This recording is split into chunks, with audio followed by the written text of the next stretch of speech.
This segment of The Exchange is sponsored by the Michigan Wildlife Council. All summer, people flock to Michigan's beaches, waterfalls, and forests. But how can we ensure that they remain beautiful for years to come? The Michigan Wildlife Council is dedicated to increasing public awareness about conservation efforts. They've launched their Here for Generations campaign, where they're showcasing efforts across the state. Each year, Grand Rapids John Ball Zoo sends keepers into the field to help with various projects. Andy McIntyre is here to tell us about one of those projects. It's the protection of a small migratory shorebird called the Piping Plover. I approve of the name. Yes, but of course. Welcome. It's good to have you here. Well, thank you for having me. Tell me about the Piping Plover. Well, the Piping Plover is a species of shorebird that you're going to find along the coasts of the Great Lakes. It's not its only place you'll find it. It's actually one of 3 populations in the summertime. There's a Great Plains, there's an East Coast population, but then there's a small population here just in the Great Lakes as well. How likely are you to see it? Because it's actually endangered, right? It is. So there's actually only, this is for the 3rd year in a row in the Great Lakes area, we've seen 70 plus nesting pairs. So there's really not a lot of them around in the Great Lakes. The places where you tend to find them are the places we like to go as well.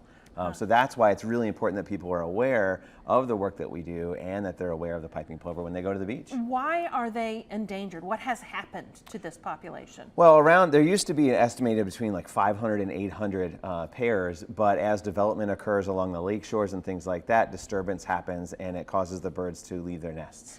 And so in the 80s, there were actually less than 20 nesting pairs throughout the Great Lakes. And thus they classified it as endangered, and conservation efforts and research has gone on to really help it get to where it is now. Yeah, we're destroying their habitat. It's one of the things, yeah. And then also, you know, there's the idea of just being in their presence. They like to be where we like to be. Yes. We're blessed with beautiful places to go, Yeah. to enjoy, but we need to be aware of what's out there and not disturb them while they're in their habitat. Yeah, so what are you doing specifically at John Ball Zoo with regard to the Piping Plover? Well, with this population, if a nest out in the area where they're being watched is ever disturbed or compromised, what they'll do is the team that's out there will grab the egg and bring it in and incubate it, and that's where we come into play. You know, we have one of the most successful Magellanic penguin breeding populations in all of the North American zoos and aquariums, and so that expertise is something we can lend to this project. We can help raise the chicks and then put them back out with their parents.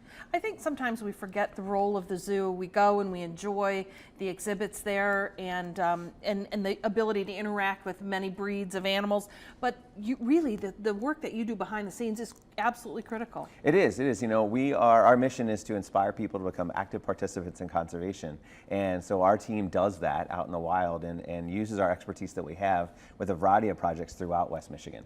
The Michigan Wildlife Council is really trying to draw attention to so many of these efforts so that I guess we gain a respect for all that needs to be done to keep especially Michigan pristine the way that it is in so many places. It is. It's important that people get out. One is get out and enjoy nature. You know, being in touch with it, being familiar with it is something that shouldn't be feared. Get out and enjoy it, but then also know while you're out there how to be a good neighbor to wildlife when you're out on the beach. Well, if you'd like to learn more about the Michigan Wildlife Council, the work that they are doing to draw attention to so many great conservation efforts, you can do that on their website, and also what's happening at the John Ball Zoo. We put a link to it on our website. Go to WZZM13.com. Good to have you here. Well,